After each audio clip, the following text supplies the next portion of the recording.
السلام عليكم ورحمة الله وبركاته. حبايبي الحلوين عاملين ايه؟ تعالوا نعمل الجمال والروائع الحلوة دي مع بعض. حاجة كده تبارك الله. اللهم صل وسلم وبارك على سيدنا محمد. اهلا وسهلا بكل حد دخل القناة جديد، واهلا وسهلا بكل حد عمل لايك وشير واشترك لي في القناة، واهلا وسهلا بحبايبنا الحلوين. اللهم صل وسلم وبارك على سيدنا محمد. يلا نبتدي بالفيديو بالصلاة على الحبيب. السلام عليكم ورحمة الله وبركاته. تعالوا نبتدي الفيديو ده حلو كده، بداية كده ايه جميلة كده. اهلا وسهلا بكم في قناة منوعات مامي، ونبتدي الفيديو بالصلاة على الحبيب. انا هنا حطيت زيت اهو، ممكن زيت زيتون، زيت نباتي، زيت يكون نوع نضيف، اي حاجة. هنزل عليه بالبصلة كده، مولعة الزيت اهو قدح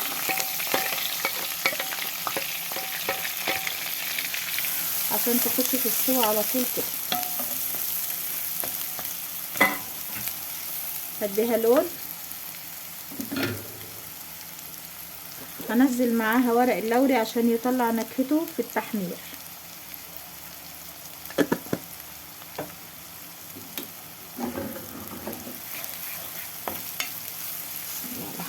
اللهم صل وسلم وبارك على سيدنا محمد. بصي بقى ايه هتاخد لون واوريكي خطوه خطوه.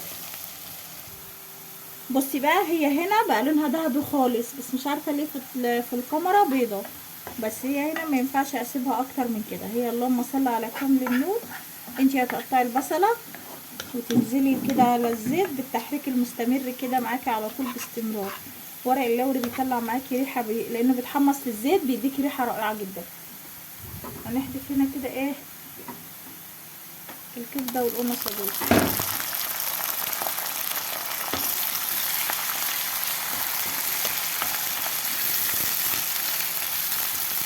شايفه كده التشويحه دي فيهم صدمه. ما تخلوهمش ينزلوا منك ميه، على نار عاليه على طول. وهتنزلي بالبهارات، فلفل اسود 7 بهارات والكمون. احنا حاطين ورق لوري، مش هنديها تاني بهارات، هنديها ملح. احنا عايزين حاجه طبيعيه في متناول اي حد ايه يعملها، لان دلوقتي بقت كل حاجه غاليه في الشارع ما شاء الله. بصي اللهم صل على كامل النور، ده فريك انا نقعته في ميه سخنه نص ساعه. ماشي، هنزل عليهم كده قبل ما هي تنزل ميتها عشان الفريك ياخد تشويحه معاهم، قبل ما الكبده والقمصه ينزلوا ميه.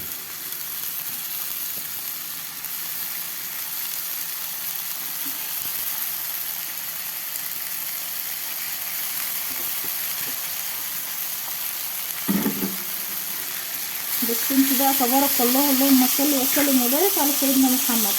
اهم حاجه عشان يطلع معاكي الطعم جميل لازم البصله تبقى متحمره عشان تديكي طعم حلو كده. الكبده والقمص قطعيها الحجم اللي انت عايزاه، ممكن اصغر من كده اكبر من كده. انا عايزاكي تتابعي معايا الفيديو لحد اخره، هتشوفي تكات جميله، وهتشوفي طريقه السوا بطريقه حلوه هتعجبك باذن الله.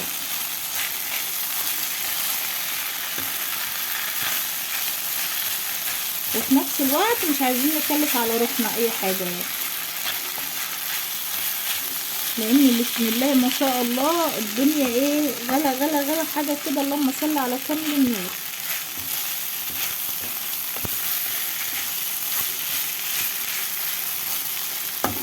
ما تقلبيش فيه كتير، لحظه بس ياخد كده صدمه من تحت، تقوم مقلبه تاني صدمه كده، تقوم اللحظايه وهتديها نص كوبايه ميه.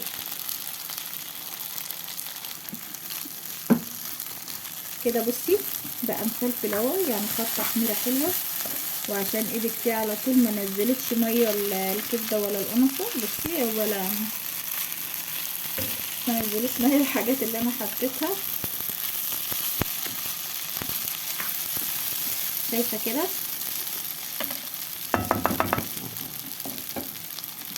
هنديها ملح ونص معلقه سكر، رشه بسيطه كده من السكر،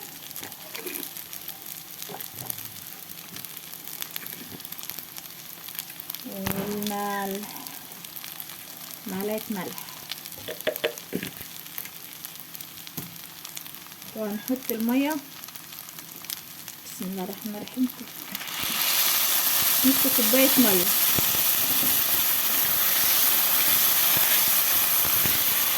زي ما انت شايفه كده هنغطي عليها ونسيبها ايه تتشرب، بس احنا عايزينها نص سوا مش سوا كامل. خليها بقى تغلي غلوه كده مع نفسها وتتشرب كده وايه وارجع وهتيجي معايا نحشيها في البطه ان شاء الله. يلا معلش نسيت اقولك حاجه، بس دي اللي هي بتاع ورقه من البقدونس وورقه من الشبت، بس انا مش عايزه الورقه، انا عايزه اللي هو شايفه انت ده بيدي نكهه حلوه جدا، بيدي نكهه بسم الله ما شاء الله عليها رائعه. قبل بس ما اغطي عليها انا شايفه اقلبها كده، خلي ريحتها حاجه كده بسم الله ما شاء الله. جربيها وما تكتريش من الشبت عشان الشبت بيبقى حرامي بيسرق الطعم. يلا بقى اغطي عليها وهرجع لك بعد ما تشرب ميتها.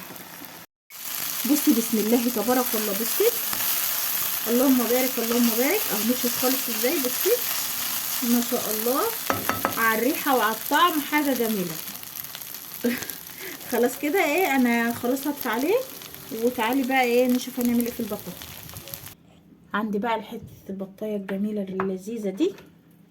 قبل ما نحشيها نعمل ايه؟ معايا ملح وفلفل اسود، خلطيهم على بعض كده، تاخدي كده وتدعكيها كده، شايفه؟ امرشيها كده عشان تبقى متحيقه تحقيقه تمام الاول، شايفه كده.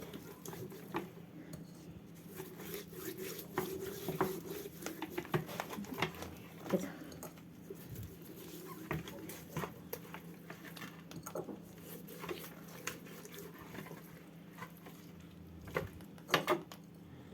حبه كويسين من جوه كده، بس خلي بالك تكتري الملح وتحدقيها، خليها مظبوطه معاكي كده. وتيجي بقى مش الطوبه كده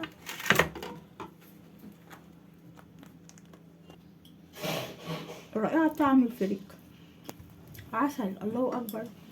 يلا بصوا هنسمي ونعمل كده في قلب الراجل ده. بسم الله ما شاء الله. عشان لسه سخن انا لميت اهو ورق اللوري في جنب اهو، بصي عشان ما ينفعش يعني ايه يجيب بق حد. احنا خلاص محمصينه واخدين النكهه بتاعته. بس كده بقى لسه هيزيد الفريك شويه وايه ويستوي كمل سواه، فما تكبسيهاش قوي، بس ايه احنا لازم نلم كل الفريك فيها. البطه دي خدت ربع كيلو فريك عشان تبقي عارفه ايه انا عامله قد ايه. ماشي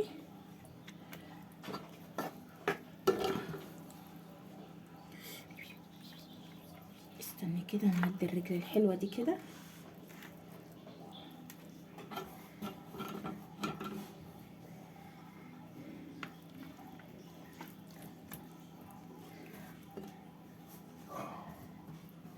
ايوه كده. وهتجيبي الرجل الجميله دي مع اختها كده، ادخلي كده ادخلي شاطره كده. اللهم صل وسلم وبارك على سيدنا محمد. بصي كده وتقفليها كده. الله اكبر عليا. ايوه كده. المهم كده تعملي عمليه جراحيه.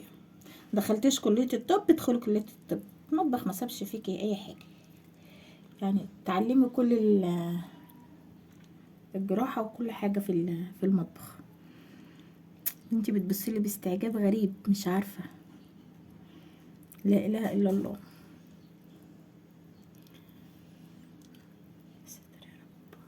ساتر يا رب على ده خلقه. بصي كده كده اهو، قفلناها شويه كويس يعني عشان ما تفضيش بس ايه الحشوة احنا بنحمرها، احنا اصلا هنسويها في صينية، مش هعملها في شوربة. تعالي، ما انا بقولك هتشوفي فكرة جديدة ان شاء الله باذن الله هتعجبك. ما علينا، احنا قفلناها كده كويس يعني. يلا بينا على البوتاجاز نشوف هنعمل ايه. بصي الطاسة ولعت عليها انا تسخن. حط نقطة زيت صغيرة كده الاول عشان انا انزل السمنة ان شاء الله. معلقة ايه كان الفريق، عشان السمنة البلدي دي بتبقى محروقة لو تنزل لوحدها على الطاسة هتسيح.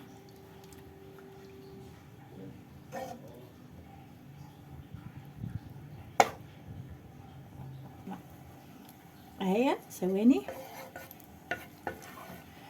كده بدأت تسيح اهي. الله اكبر على ريحتها رائعة.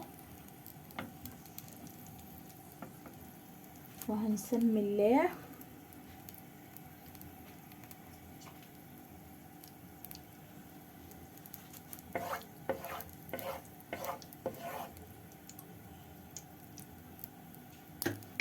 وهتقومي جايبه الملاك ده كده تمام. ايوه ضروري ان انت تنزلي عليها وهي سخنه كده، علشان ايه ما تلزقش وعلى طول تبدا تتحمر معاكي. هنديها لون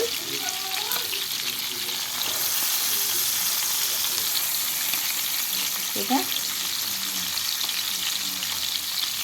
بعدين هنحطها في صينيه ندخلها الفرن. هولع الفرن يسخن على بال ما هي تاخد لون. بصي بتبدا تاخد لون. انا معايا هنا اللون ذهبي قوي، بس مش عارفه في الكاميرا ليه دايما فاتحه شويه الكاميرا عندي. ف بصي لفيتها انا، كل ما تبدا تاخد لون من جنب هتلفيها كده. ممكن تغطي عليها عادي، لو عندك الحاجه بغطا غطي عليها. عرفت احنا ليه حاطين الزيت؟ علشان كان زمان السمنه اتحرقت وبقت الريحه غير لذيذه طبعا.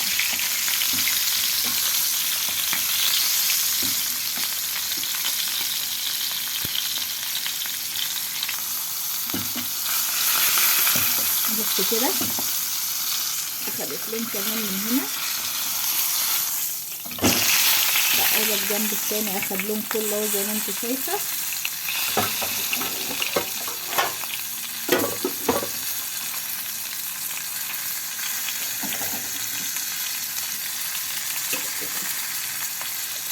كده خلاص الحته اللي تحت كمان خدت لون اهي. هنشيلها بقى من الطاسه كده في الصينيه دي، نظبطها كده. ايوه كده. وهنيجي على طاستنا الحلوه دي ونحدف هنا فص توم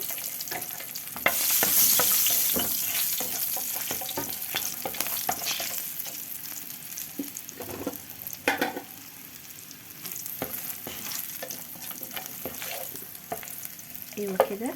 طلعوا الريحه بتاعتهم خلاص. هننزل ببطاطس وجزر. دايما ارجعي لحبيبه ماما برا تتلسعي، ارجعي ورا حبيبه ماما.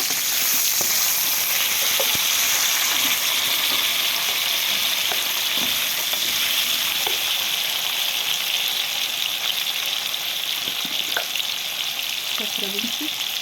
معلقه كمون نص كمان،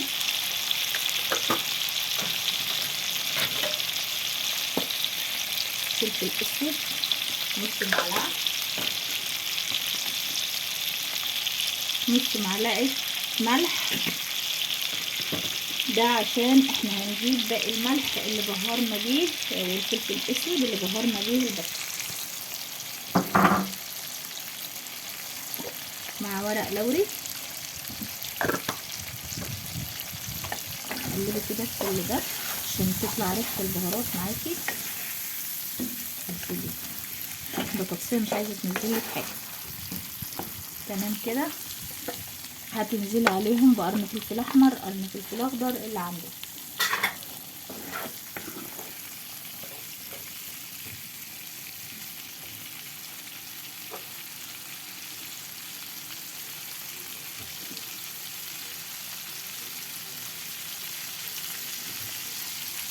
علشان ما تتحرقش البهارات منك هتنزلي كده بطماطميتين مبشورين.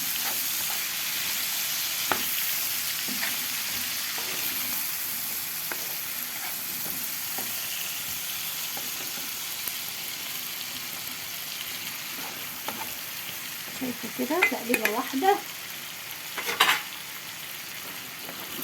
كده، وهتاخدي كل الكلام الحلو ده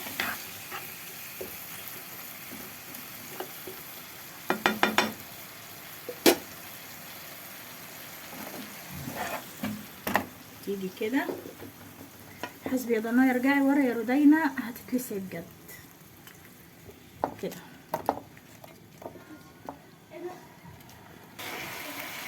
كده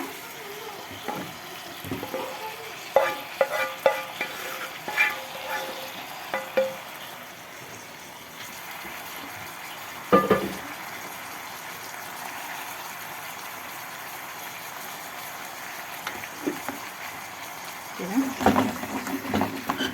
ماشي. وايه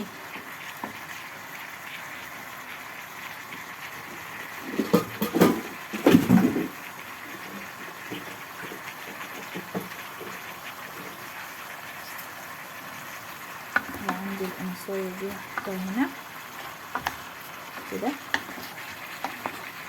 وهنغطي على الكلام ده كله بورقه. هحط فيها كوبايه ميه وهدخلها الفرن بس كده. دي لزقت اهي، ورق زبده كده. خلي بالك ولا عليه لا الورقه طول النار كده.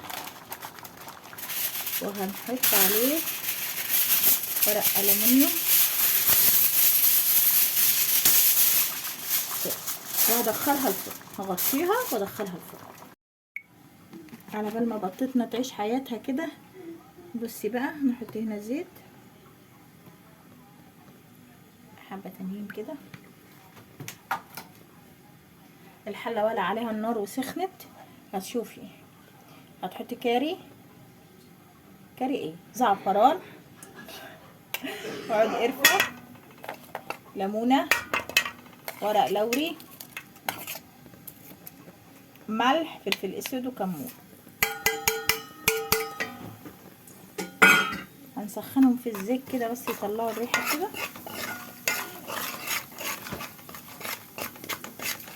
كده. شايفه غليهم زي ما انت شايفه عشان ما يتحرقوش. هننزل بالرز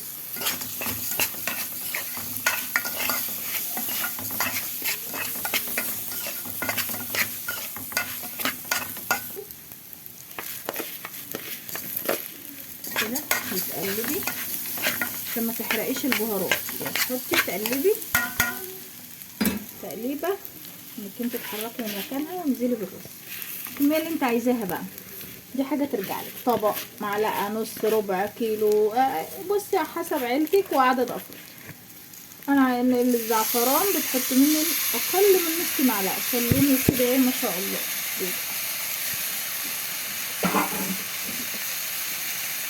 للاسف الشديد هنقول بسم الله. الله اكبر عليا. المفروض ان انا كنت حاطه ميه ومولعه عليها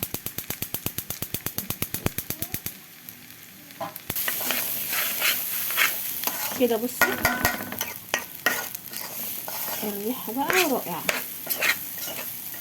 بس ايه البهارات تحطيها وتسيبيها شويه تتحرق منك. لازم ايدك تبقى سريعه. اللي لسه اول مره تطبخ، البنات الحلوين دول اكيد احسن مني ان شاء الله. ما دام دخلت مكانها وسمت الله، ربنا هييسر الحال وهتطلع معاها حاجه لذيذه كده باذن الله. ماشي. انا علشان يبقى في علم، انا النهارده الكاميرا معايا فاتحه مش عارفه ليه. انما انا عندي هنا اللون بسم الله ما شاء الله حاجه روعه، حاجه تبارك الله. فانت ايه عندك علم يعني ان هي معاكي فاتحه، وعندك حبايه الرز حاساها بيضه في الكاميرا بس انا مش عارفه. انا عندي بسم الله ما شاء الله. انا بديها تشويحه ليه مع الرز عشان يطلع معايا مفلفل وحلو، لان انا كنت فاكره نفسي مولعه البوتاجاز على الميه عشان اسخنها، عشان ايه الكهرباء بحالتي النهارده. ماشي. فاللهم صل وسلم وبارك على سيدنا محمد. حطينا احنا هنا ايه؟ زعفران، ورق لوري، قرفه، ليمون، وتبارك الله، والرز وفلفل اسود وكمون وملح. هننزل عليهم بالميه. الميه مش هتغلي بقى دلوقتي طبعا، فاحنا ننزلها بقى. انت حتى لو تعملي رز ابيض اديله تشويحه كده مع يعني التشويحه دي يعني تقليبه، اديله تقليبه كده مع الزيت عشان يطلع معاكي مفلفل. والحمد لله الميه ما سخنتش، يبقى هنحطها. انت لو مسخنه الميه افضل. بسم الله الرحمن الرحيم.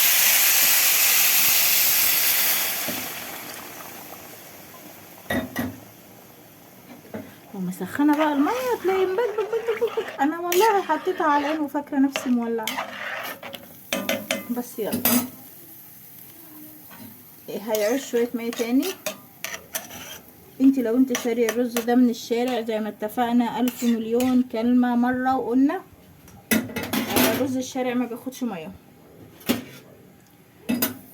بالذات رز الساعه ورز الهرم، رز الهلال او حاجه زي كده، ورز النجمه، الحاجات دي ما بتاخدش ميه. ماشي. ده بياخد ميه معايا عشان ده ما بيتشالش النشا بتاعته، يعني ده جاي من زرعته هي بيضه واحده بس، انما التاني بيتعمل كم مره عشان يطلع منه دقيق اللي هو بتاع الرز ومش عارفه ايه، فما بيبقاش بالجوده دي. خلاص هيغلي واوريهولك يا حبيبه قلبي. اما تجيبي زعفران جيبيه يكون لونه حلو ويفتح معاكي. انا مش عارفه عموما طعمه روعه. غلي خلاص كده، غلي اول. فاحنا هنعمل ايه بقى؟ هنغطي عليه ونغطي عليه ونسيبه يتردد مع نفسه، بياخد غلوه كده من غير الغطا. بعد كده بتحط الغطا وتوطي عليه. تمام كده، مية مية. يلا بقى يا عسل، لايك وشير وفعل الجرس واشتركي في القناه، وما تنسيش تتابعي معايا في الاخر اوريكي النتيجه ايه بالصلاه على الحبيب. يلا حبايبي كده بقى نشوفه استوى ولا ايه اللي حصل مع بعض. بسم الله الرحمن الرحيم. بسم الله ما شاء الله. واو، اللهم صل على سيدنا. بصي تبارك الله. الاول بقى عشان ما ننساش فتلتنا نشيلها كده ما شاء الله. بصي عشان مستوي شدتي الفتله جت معاكي وتحركي كده بالراحه. استني لو النبي ما بيتحرك. اللهم صل وسلم وبارك على سيدنا محمد.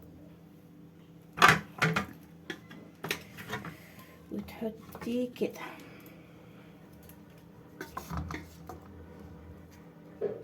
بسم الله ما شاء الله. منزله صوص كتير جدا، منزله شوربه كتير ما شاء الله تبارك اللهم بارك. بصي والسوا بسم الله ما شاء الله، والروعه والجمال تبارك الله. بصي انا من هنا، بصي من هنا المكان اللي عند الرقبه ده كسرت العظم اهو. بصي تبارك الله مستويه خالص ازاي. بس سواها بسم الله ما شاء الله اللهم بارك. بصي حاجه روعه، حاجه بتدوب كده. اللهم صل وسلم وزيد وبارك على سيدنا محمد. تعالوا بقى نشوف رزنا حصل فيه ايه بالصلاه على الحبيب.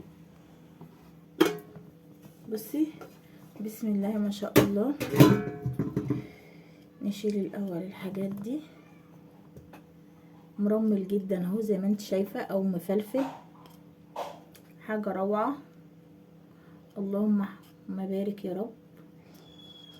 ربنا ايه دايما يحسن ما بين ايديكم كده يا رب ان شاء الله. بصي بسم الله ما شاء الله ولا حول ولا قوة الا بالله، عامل ازاي؟ شايفة الجمال؟ بسم الله بسم الله والحمد لله ولا اله الا الله والله اكبر، حاجة جميلة.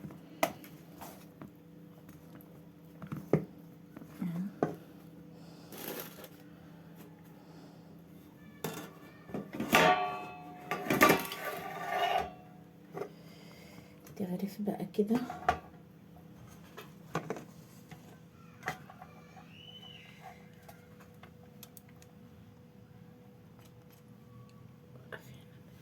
بصي كده يا حبيبة قلبي، كده زي ما انت شايفة كده. اللهم صل وسلم وبارك على نبينا محمد. وهتخليكي شاطرة كده اهو. هدي شوية وهنحطه كده.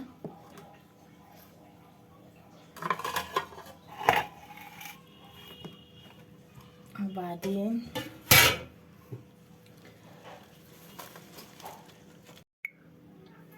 حبايبي الحلوين اهو غرفناها ونزلناها على الرز بالزعفران، حاجة جميلة، بهارات بسيطة.